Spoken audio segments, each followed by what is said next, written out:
محترم حضرات، بزرگ اور دوستو، رمضان کا مہینہ دراصل قرآن کا مہینہ ہے۔ اللہ نے فرمایا ہے شہر رمضان الذی انزل فیہ القرآن ھدی للناس وبینات من الھدی والفرقان۔ رمضان کا مہینہ وہ مہینہ ہے کہ جس میں قرآن پاک کو نازل کیا گیا ہے، جو کہ ہدایت نامہ ہے سارے لوگوں کے لیے، اور کھلی دلیل اور نشانیاں ہیں اللہ کی طرف سے ہدایت کی اور حق اور باطل میں فرق کرنے کی۔ قرآن پاک اللہ کی وہ آخری کتاب ہے جو آخری رسول اور آخری نبی پر اللہ نے سارے انسانوں کی، قیامت تک آنے والے انسانوں کی ہدایت کے لیے نازل فرمائی ہے۔ اس مہینے کا انتخاب، اس مہینے کو سلیکٹ کرنا اس بات کی دلیل ہے کہ رمضان کا قرآن سے بڑا گہرا رشتہ ہے اور قرآن کا رمضان سے بڑا گہرا ربط ہے۔ اس رشتے کو سمجھنے کی ہم کوشش کریں گے اور اس رشتے کو سمجھ کر قرآن ہمارے لیے کیا ہے اس کو جاننے کی کوشش ہوگی۔ قرآن اور رمضان کا جو رشتہ ہے وہ تو یہ ہے پہلی بنیاد کی حیثیت سے کہ اس مہینے کو اللہ نے قرآن اتارنے کے لیے منتخب فرمایا ہے۔ پورا قرآن بھی اسی مہینے میں آسمان دنیا پر لوح محفوظ سے اترا ہے اور اسی مہینے کے اندر حضور صلی اللہ علیہ وسلم کے قلب اطہر پر اترنا شروع ہوا ہے۔ اللہ نے قرآن پاک کو جو مقام عطا فرمایا، اپنی اس کتاب کو لوگوں کی ہدایت کا، کھلی دلیلوں اور نشانیوں کا، حق اور باطل کے درمیان فرق کرنے کا، یہ دراصل قرآن پاک کے پیغام کو واضح کرنے کے لیے ہے۔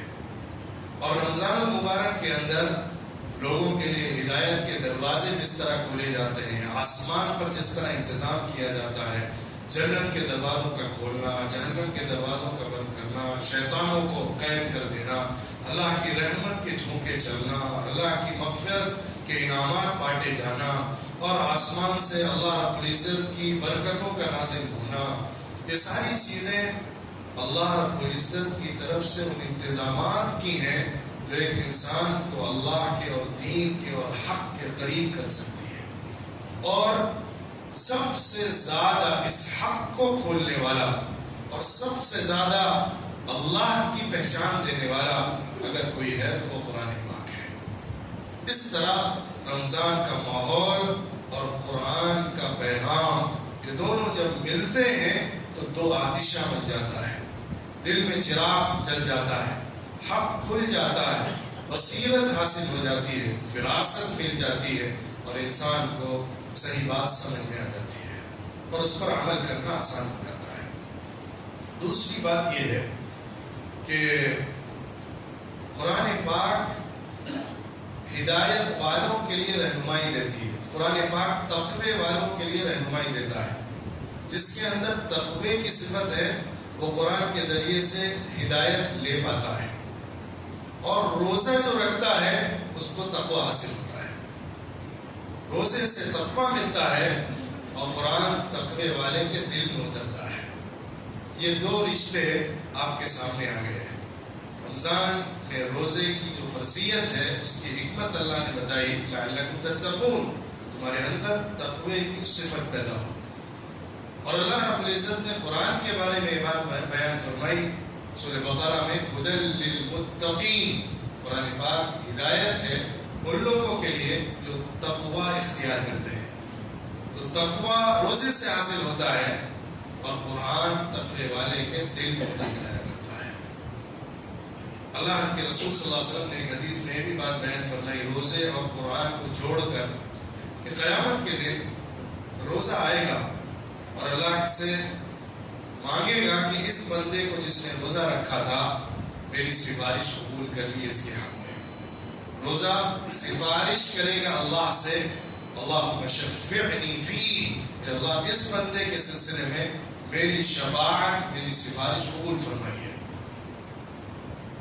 اور قرآن آئے گا اور کہے گا روزہ آئے گا اور کہے گا اے اللہ میں نے دن میں اس کو بھوکا رکھا اور اپنی خواہشات سے دور رکھا، اس لیے میری سفارش قبول کری۔ اس کے بعد قرآن آئے گا اور کہے گا اے اللہ میں نے اس کو رات میں سونے سے روکا، اس کو کھڑا کیا، قیام کروایا، اے اللہ میری بھی سفارش اس کے حق میں قبول کر لیجیے۔ اللہ فرمائے گا میں قبول کرتا ہوں، لہذا اس کو کرامت کا تاج پہناؤ۔ ایک کرامت کا، ایک نور کا تاج ہوگا جو قرآن والے کو پہنایا جائے گا۔ ایک حدیث میں آیا ہے اللہ کے رسول صلی اللہ علیہ وسلم نے فرمایا، قرآن آ کے کہے گا کہ اے اللہ اس کو تو تاج کا لباس پہنا۔ اللہ فرمائے گا اے اللہ تو اس کو کرامت کا لباس پہنا، تو اللہ فرمائے گا اس کو کرامت کا تاج پہناؤ۔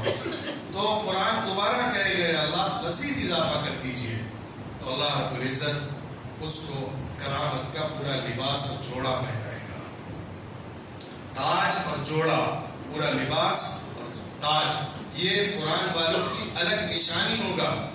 حشر کے میدان میں جب سب لوگ جمع ہوں گے، سب کے نام اعمال بٹ رہے ہوں گے، میزان میں اعمال تولے جا رہے ہوں گے، اس وقت جو قرآن والے ہیں یعنی جنہوں نے اپنا گہرا رشتہ قرآن سے جوڑا ہوا تھا، قرآن کو سمجھا، قرآن کو پڑھا، قرآن کو جانا، قرآن پر عمل کیا، قرآن کو دوسروں تک پہنچایا، قرآن والے بن کر رہے، ایسے لوگوں کی الگ پہچان ہوگی قیامت کے دن۔ آخرت میں ان کو الگ طریقے پر پہچانا جائے گا، ان کے لباس سے، ان کے تاج سے، ان کا منصب اور ان کا مقام بہت اونچا ہوگا۔ ایک حدیث میں اللہ کے رسول صلی اللہ علیہ وسلم نے فرمایا اِنَّ لِلَّهِ أَهْلِينَ، بے شک اللہ کے کچھ خاص بندے ہیں جو اللہ والے ہیں، جیسے گھر کے لوگ ہوتے ہیں اس طرح کچھ بندے اللہ کے ہیں۔ پوچھا کہ اللہ کے رسول وہ کون ہیں؟ حضور صلی اللہ علیہ وسلم نے فرمایا ہم اہل القرآن، ہم اہل القرآن وخاصۃ، وہ قرآن والے ہیں جو اللہ والے اور اللہ کے خاص بندوں میں ان کا شمار ہوتا ہے۔ قرآن سے رشتہ جڑنا اللہ سے رشتہ جڑنا ہے، کیونکہ قرآن اللہ کی کتاب ہے۔ باقی جتنی کتابیں دنیا کے اندر ہیں وہ سب کی سب ہمارے کو باتیں سمجھانے کے لیے کسی دوسرے کے ذریعے سے دی گئی ہیں، لیکن قرآن پاک تنہا اس زمین پر ایسی کتاب ہے جو براہ راست اللہ کی بات ہم تک آئی ہے، جس میں اللہ کے الفاظ ہیں، اللہ کا پیغام ہے، اور اس طرح کی کوئی کتاب دنیا کے اندر نہیں ہے۔ دنیا کی ساری کتابیں، ساری لینگویجز میں جو کچھ بھی ہو وہ ہمیں گائیڈ کر سکتی ہے، اور اس سے ہمیں فائدہ مل سکتا ہے، علم حاصل ہو سکتا ہے، لیکن براہ راست اللہ کی بات ہم تک پہنچتی اور ہم سے مخاطب ہوتی ہو، یہ صرف اور صرف قرآن کے ذریعے سے ہوتا ہے۔ اسی وجہ سے صرف قرآن کے پڑھنے پر اجر و ثواب رکھا گیا ہے، اس کے سمجھنے اور اس کے عمل پر تو جو ہے سو ہے، اس کو زبان سے ادا کرنے پر ثواب گارنٹیڈ ہے۔ اللہ کے رسول صلی اللہ علیہ وسلم نے فرمایا کہ قرآن کے ہر حرف کے بدلے میں 10 نیکی لکھی جاتی ہے، اور الف لام میم یہ ایک حرف نہیں ہے، 3 حرف ہے، الف الگ ہے، لام الگ ہے، میم الگ ہے، تو اس طرح الف لام میم پڑھنے پر 30 نیکیاں لکھی جاتی ہیں۔ یہی وجہ ہے کہ رمضان المبارک کا جب مہینہ آتا تھا تو اللہ والے، بزرگان دین، ائمہ، علماء قرآن میں جٹ جایا کرتے تھے، قرآن کی طرف یکسو ہو کر لگ جایا کرتے تھے۔ امام مالک رحمۃ اللہ علیہ، امام شافعی رحمۃ اللہ علیہ، امام ابو حنیفہ رحمۃ اللہ علیہ، اور کتنے ہی امام ہیں جن کے بارے میں، جن کے تذکرے میں بات منقول ہے، لکھی ہوئی ہے کہ وہ لوگ قرآن پاک کے لیے اس مہینے کو خاص کر لیتے تھے، ایک دن میں ایک قرآن مکمل کر لیا کرتے تھے۔ آج ہمیں سن کر حیرت ہوتی ہے، تعجب ہوتا ہے کہ کیسے ایک دن میں قرآن مکمل کیا جا سکتا ہے، لیکن اگر آپ اپنے آپ کو ساری ضرورتوں سے ہٹا لیں، آپ اپنے کو سوشل میڈیا سے ہٹا لیں، موبائل سے ہٹا لیں، دوسری تمام چیزوں سے ہٹا لیں، اور اپنے کو وقف کر لیں، صرف بنیادی ضرورتیں پورا کرنے کے بعد قرآن کے ساتھ جڑے رہیں گے، آپ آسانی سے مکمل کر سکتے ہیں۔ امام شافعی رحمۃ اللہ علیہ کے بارے میں تو آتا ہے کہ وہ 2 ختم کرتے تھے، دن کا ایک ختم ہوتا تھا، رات کا ایک ختم ہوتا تھا، اتنا زیادہ قرآن کے ساتھ وابستگی اور قرآن کے ساتھ رشتہ رمضان کے مہینے میں سلف جوڑا کرتے تھے۔ امام مالک رحمۃ اللہ علیہ کا معمول یہ تھا کہ ادھر سے رمضان کا مہینہ شروع ہوتا تھا، اپنا کلاس، اپنا درس اور حدیث بیان کرنے کا جو معمول تھا اس کو روک دیا کرتے تھے اور مکمل طور پہ قرآن کے لیے وقف ہو جایا کرتے تھے، اپنے کو وقف کر دیتے تھے۔ قرآن پاک کے ذریعے سے ہمیں جو رہنمائی مل رہی ہے، جو ہدایت مل رہی ہے اور جو برکت مل رہی ہے اس کو سمجھنا چاہیے۔ قرآن کو پڑھنے کا ایک نور ہے، شفا ہے، برکت ہے، اجر و ثواب ہے۔ قرآن پاک کو سمجھنے کا ایک الگ فائدہ ہے، اس کا پیغام ہے، اس کا میسج ہے، اس کی ہدایت ہے، اس کی حقانیت ہے، اس کے ذریعے سے ہمیں سمجھ میں آنے والے حقائق ہیں، اس کے ذریعے سے زندگی کا دستور ملتا ہے اور پوری زندگی گزارنے کا فارمولہ قرآن پاک کے ذریعے سے لیا جا سکتا ہے۔ زندگی کو صحیح بنایا جا سکتا ہے، دنیا اور آخرت کو کامیاب کیا جا سکتا ہے۔ قرآن پاک کو پڑھنا بھی ہے، سمجھنا بھی ہے۔ پڑھنا ایک حق ہے، سمجھنا ایک اور حق ہے۔ قرآن پاک کی تلاوت اچھے طریقے پر کرنا، تجوید کے ساتھ کرنا، صحیح حروف کی ادائیگی کے ساتھ کرنا، یہ ایک ذمہ داری ہے ایمان والوں پر۔ اس کو سیکھنا، سمجھنا، کرنا یہ ان پر ضروری ہے۔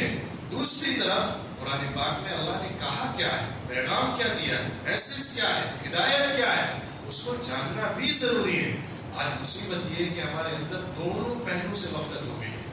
قرآن کو پڑھنے کے حوالے سے بھی غفلت ہے اور قرآن پاک کو سمجھنے کے حوالے سے بھی غفلت ہے۔ اس سے زیادہ قرآن پاک کی ناقدری کچھ بھی نہیں ہو سکتی۔ اس سے زیادہ قرآن پاک کی ناقدری کچھ بھی نہیں ہو سکتی کہ انسان اس سے غافل ہو جائے۔ قرآن پاک سے غافل ہونا ایسا ہے جیسا کہ انسان اپنی زندگی سے غافل ہو گیا۔ اگر آدمی اپنے کھانے پینے کو بھول جائے تو یہ تحمل کے قابل ہے، لیکن اگر وہ قرآن کو بھول جائے تو یہ ناقابل برداشت ہے، کیونکہ قرآن اس کی روح کی غذا ہے، قرآن اس کے عقل کا نور ہے، قرآن اس کی ہدایت کا سامان ہے، قرآن اس کا راستہ ہے، قرآن اس کی کامیابی ہے، قرآن اس کی آخرت ہے، قرآن اس کی جنت ہے، قرآن اس کی دنیا کی فلاح و بہبود ہے، قرآن ہی اس کے لیے سب کچھ ہے۔ کیونکہ اللہ رب العزت نے آخری امت کے لیے اس آخری کتاب کو منتخب کر کے بھیجا ہے، معجزہ بنا کر بھیجا ہے۔ اللہ نے سارے انبیاء علیہ السلام کو الگ الگ معجزات دیے ہیں، مادی معجزات دیے، مٹیریل معجزات دیے، میراکلز۔ حضرت موسیٰ علیہ السلام کو عصا لاٹھی ملی تھی اور بغل سے ان کا ہاتھ چمکتا ہوا نکلا کرتا تھا۔ حضرت عیسیٰ علیہ السلام کی بھوک میں اللہ نے معجزہ رکھا تھا کہ مردہ کھڑا ہو جایا کرتا تھا، بیمار کو چھو لیتے تھے تو شفا ہو جایا کرتی تھی۔ حضرت صالح علیہ السلام کو اونٹنی دی تھی جو پہاڑ کے اندر سے نکل کر آئی تھی، اور دیگر انبیاء علیہ السلام کو اللہ نے دیگر معجزات دیے، لیکن حضور صلی اللہ علیہ وسلم کے لیے اصل معجزہ قرآن تھا۔ قرآن پاک ایک معجزہ ہے۔ یہ معجزہ اس طور پر بھی ہے کہ اس کے الفاظ، اس جیسی بات، اس جیسا ادب، اس جیسا کلام کوئی بھی نہیں پیش کر سکا، اور یہ معجزہ اس طور پر بھی ہے کہ اس کی ہدایت، اس کی رہنمائی، اس کا پیغام اور اس کے معنی اور اس کے ذریعے سے زندگی کا دستور جو مل رہا ہے اس جیسا کوئی پیش نہیں کر سکتا ہے۔ قرآن پاک کا معجزہ بہت پہلوؤں کے ساتھ سامنے آتا ہے۔ قرآن پاک کا سائنٹیفک معجزہ، قرآن پاک کا ادبی اور زبانی لنگوسٹک کے اعتبار سے معجزہ، قرآن پاک کا اسی طرح جو ٹاپکس اور سبجیکٹس کو کور کرنا ہے اس کا معجزہ، قرآن پاک کا ہسٹوریکل معجزہ، تاریخی اعتبار سے جو خبریں دی گئی اس کا معجزہ، قرآن پاک کا اسی کے ساتھ ساتھ جو شریعت دی گئی ہے، جو زندگی گزارنے کا طریقہ بتایا گیا ہے اس میں ایک معجزہ ہے۔ قرآن پاک کے بہت سارے معجزات ہیں، قرآن پاک کے اندر میراکلز ہیں، کلیکشن آف میراکلز ہے۔ قرآن پاک صرف ایک معجزہ نہیں بلکہ اس کے اندر دسیوں معجزے چھپے ہوئے ہیں۔ اسی لیے اس کے سامنے دنیا نے گھٹنے ٹیک دیے۔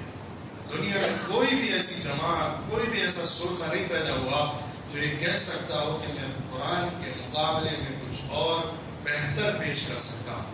نہ کلام کے اعتبار سے، نہ قرآن کی ہدایت کے مقابلے میں کوئی دوسری رہنمائی کے اعتبار سے کوئی اس کا مقابلہ کر سکا ہے۔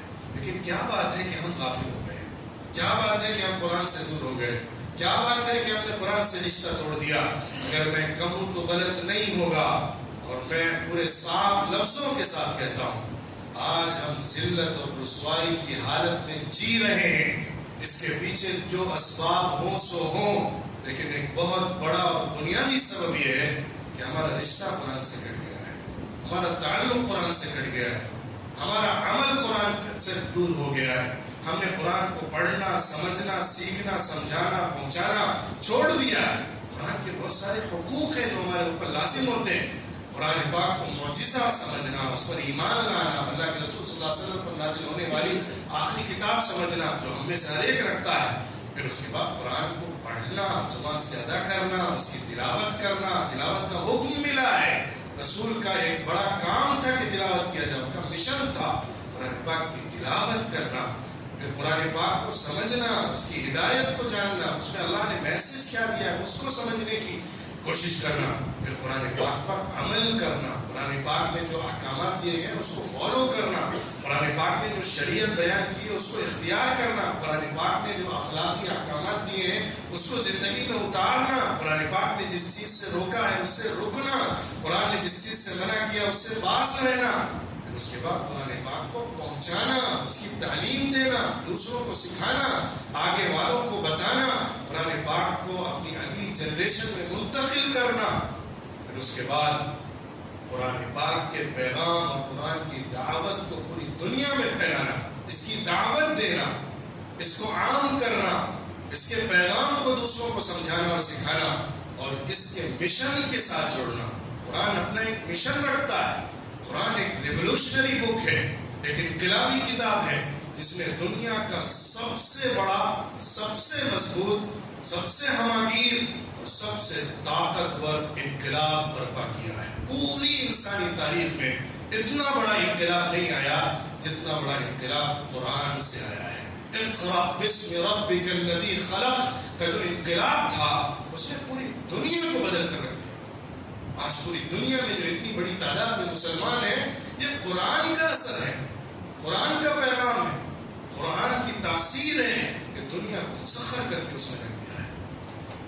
تو یہ سارے حقوق قرآن پاک کے سمجھنا اور اس سے اپنا رشتہ جوڑنا ضروری ہے۔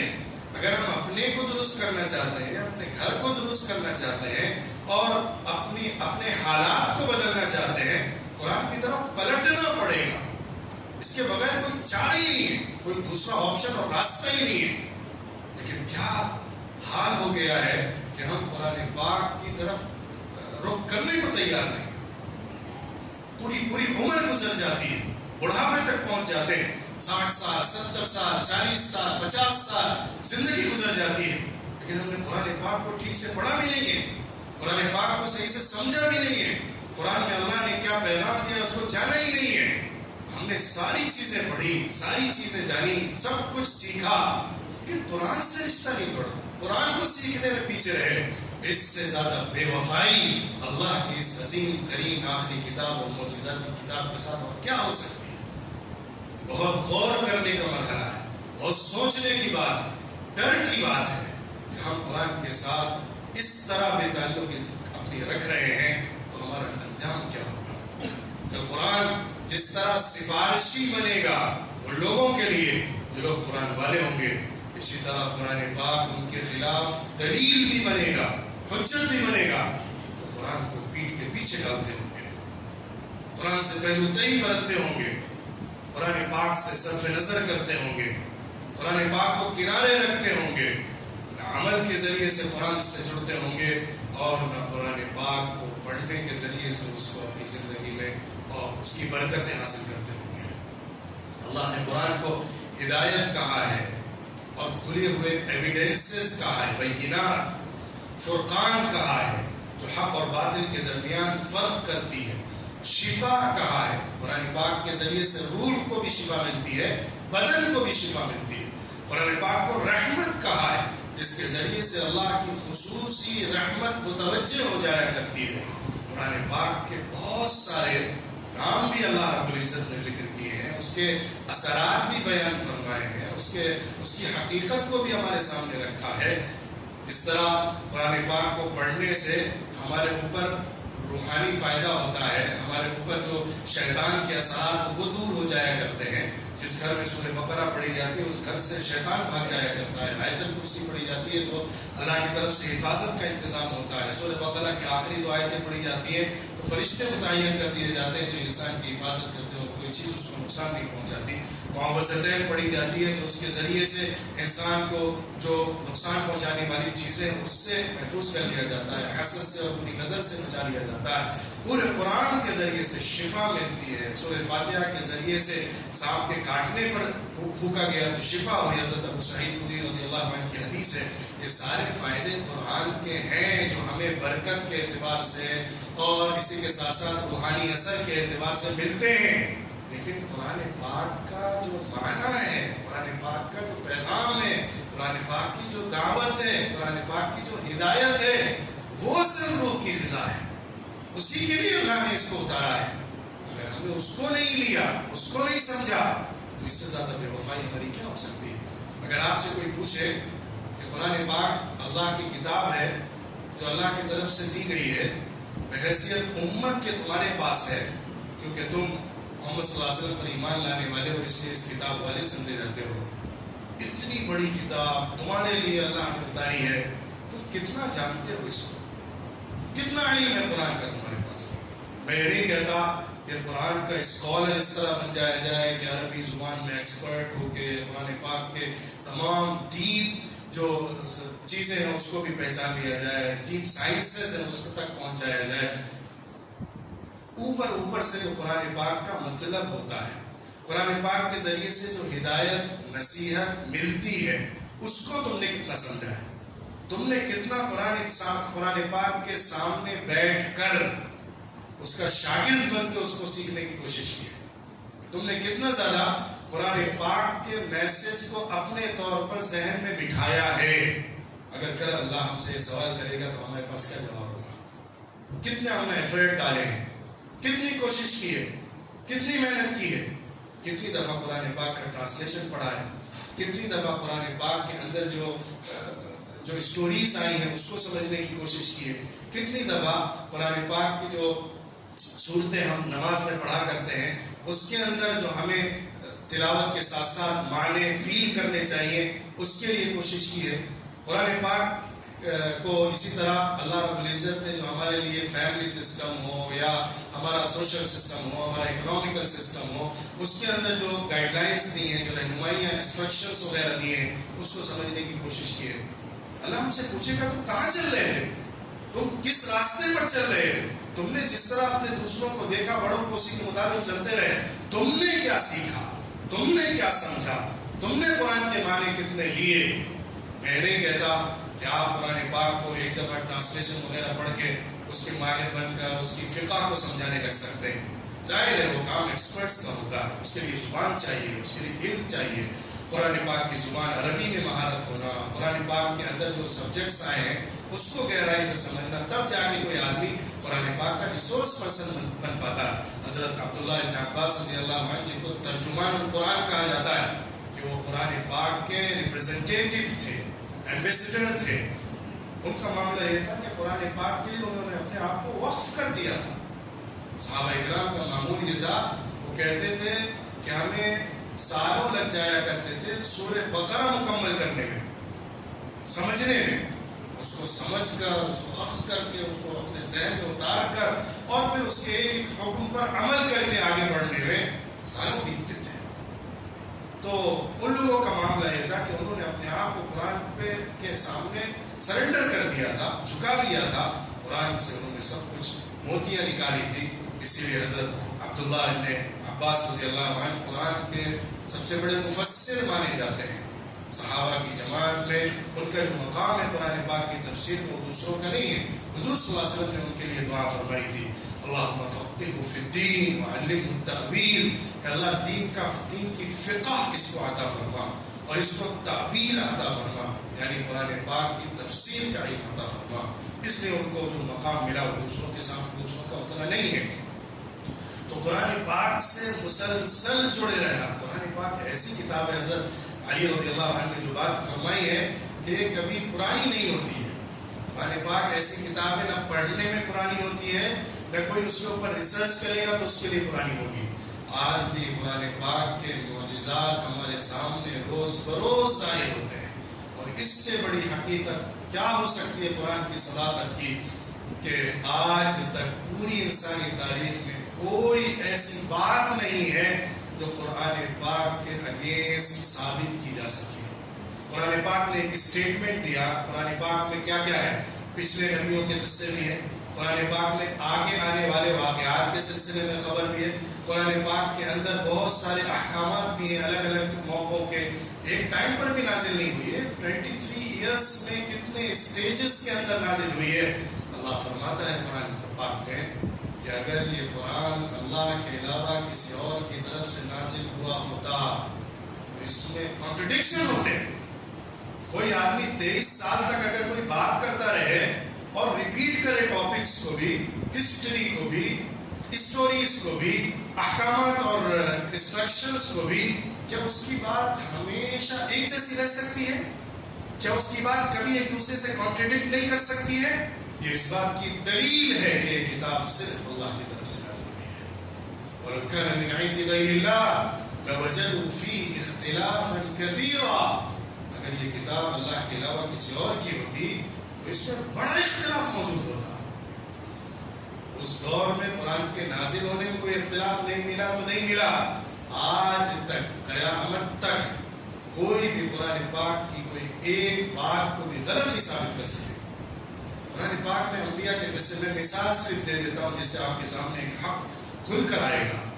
قرآن پاک میں انبیاء کے قصے بیان کیے گئے، حضرت نوح علیہ السلام اور ان کے بعد آنے والے انبیاء کا ایک تسلسل ہے، کتنے ان سے متعلق واقعات ہیں، ان کی قوم، ان کے معاملات، ان کے سامنے آنے والے معجزات، ان کے زمانے کے حالات، کتنی چیزیں اس میں ڈسکس کی گئی ہیں۔ جتنے بھی آج کے زمانے تک آرکیولوجیکل سرویز ہو رہے ہیں، ریسرچز ہو رہی ہیں، زمین کے اندر سے کھدائیاں کر کے چیزیں نکالی جا رہی ہیں، ساری کی ساری قرآن پاک کے ساتھ میچ کرتی ہے۔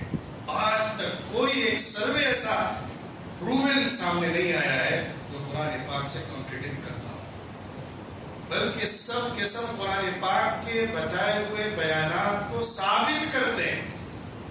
حضرت لوط علیہ السلام کے بارے میں آپ نے سنا ہے، قرآن پاک میں بار بار اللہ ان کا تذکرہ کرتا ہے۔ اس قوم پر جو عذاب آیا تھا اس کو اللہ نے بہت ڈیٹیل میں بیان کیا ہے، کس طرح عذاب آیا تھا، چیخ آئی تھی، لوگوں کو نکل جانے کا جو ایمان والے تھے حکم دیا گیا تھا، جو وہاں بچے ہوئے تھے ان کے اوپر پہلے چیخ آئی جس سے بہرے ہو جائیں، پھر اس کے بعد پتھروں کی جو تیز گرم اور آگ کے شعلے کی طرح تھے وہ ان پر پڑے تھے جس سے وہ تباہ ہو گئے تھے، زمین پلٹ کر رکھ دی گئی تھی، پوری زمین ٹوٹ گئی تھی، بکھر گئی تھی، اوپر کا حصہ نیچے چلا گیا تھا۔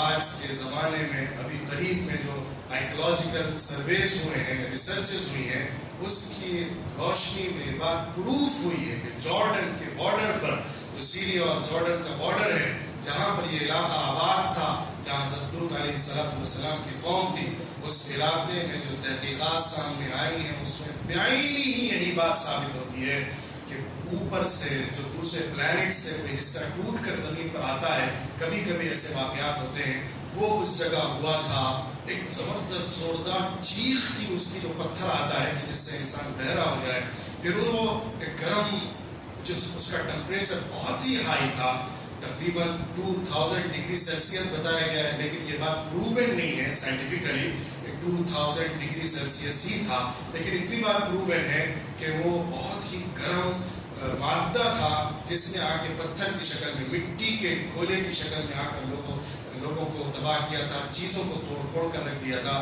تو زمین کی تہوں کے اندر سے پوری بستی ملی ہے، اللہ نے جو کہا تھا ہم نے زمین کو پلٹ دیا، تو زمین کی تہ کے اندر بستی ملی ہے جس میں لوگوں کے الگ الگ جسم کے حصے ملے ہیں، بکھرے ہوئے چیزیں ٹوٹی ہوئی ملی ہیں، پورا ثابت کرتی ہیں قرآن پاک نے جو نقشہ کھینچا تھا بعینی وہی تصویر آج زمین پر تحقیق کے ذریعے سے دیکھی گئی ہے۔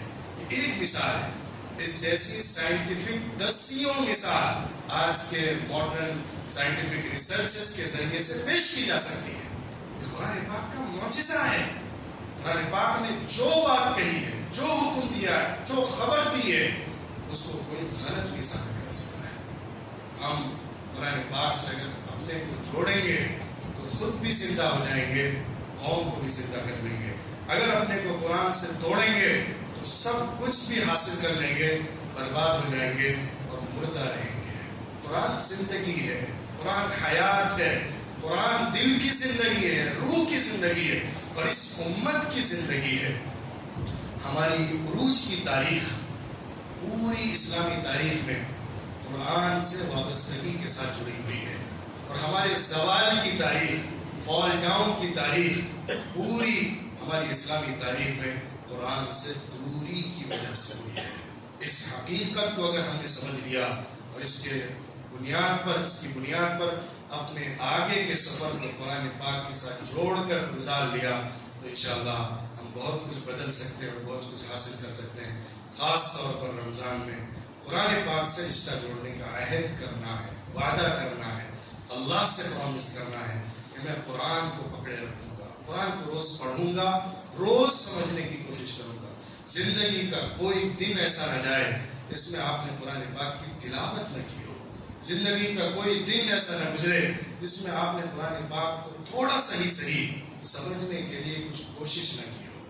ایک آیت کا مطلب بھی اگر سمجھ سکتے ہو، پوچھ کر کسی عالم کے ذریعے سے، کسی ترجمے کے ذریعے سے ضرور رکھیے۔ اس کا نور، اس کی برکت، اس کا اثر، اس کا فائدہ آپ کو اپنی زندگی کے ہر قدم پر نظر آئے گا، کیونکہ قرآن کے ذریعے سے جو نور اور فائدہ ملتا ہے وہ کسی بھی چیز کے ذریعے سے کچھ بھی کر لیں حاصل نہیں ہو سکتا۔